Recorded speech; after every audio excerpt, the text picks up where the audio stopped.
Hey folks, TGIF. It's Friday, July 25th at about 8:30 a.m. And believe it or not, this is cup number one. I just took a look at XRP. It's at about 302. After reviewing quite a few of the chart analysts, I think the consensus is pretty good, pretty consistent that we've got a back test happening right now, not just to XRP, but to the entire market. We've all been alive a while now, so we know that's basic market behavior, but the overall trend is still upward. We've got, I think we're still in the second leg of a three-leg bull run, but most of them think it's the last leg. They're smarter than I am, maybe they're right. It just kind of looks different to me because of all the legislation and all the positive crypto news that's out there.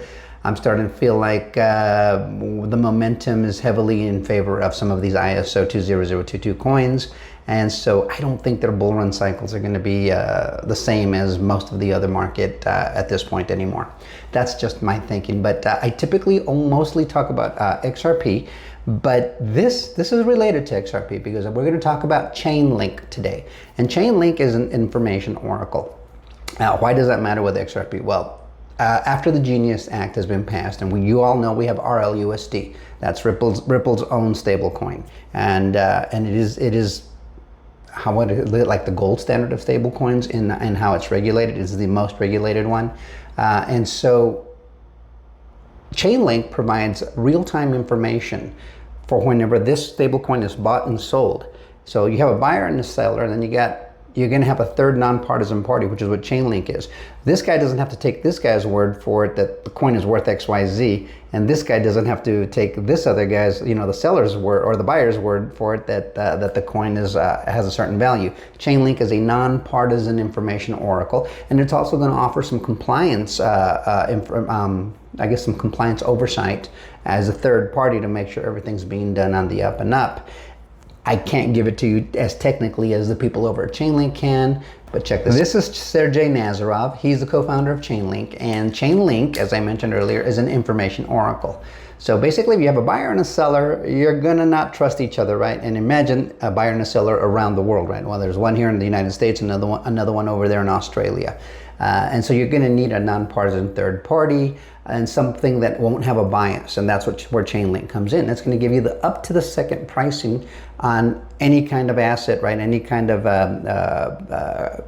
currency or asset, whatever the case may be, at the moment that you need it, so that the transaction, when it happens, the pricing is as perfect as it can be, so that both parties walk away happy after the transaction is completed. So that's where this service here comes in. Now, he can explain it much better, but he's also going to talk about how the Genius Act is going to cause a stablecoin explosion. And you're going to need to have that pricing information for these stablecoins when they're traded between themselves, and also when they're used to make purchases and sales. So this is going to be very important. It's going to be a very popular blockchain in the very near future, and it's when that explosion comes, all the stable coins that utilize that service there, I think, are going to be the gold standard. That's just my thinking, but let's hear it from him. And remember to like, share, subscribe, bookmark, and let me know what you think in the comments. We will see you guys on the next one. I'm running low here, so I'm gonna have to refill, but let's check out Sergey first. The stablecoin legislation from the US is kicking off a stablecoin issuance boom.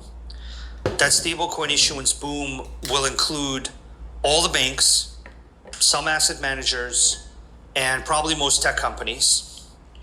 Stablecoins at this rate of holding treasuries is actually a lucrative business, even without fees, because just by holding the treasuries that back the stablecoin, you can make significant revenue. It's kind of a new business model that I think all the banks and asset managers and tech companies are all realizing. And at this rate of federal funds rate interest, it is a lucrative business model. And now the limitations to participating in that business model will be removed. That will have a very positive impact on the blockchain industry because it'll allow more payment value, more fiat value to go on chain, which is basically expanding the market of people and addresses that can buy the tokenized assets, which is great because you're building up the buy side of a market.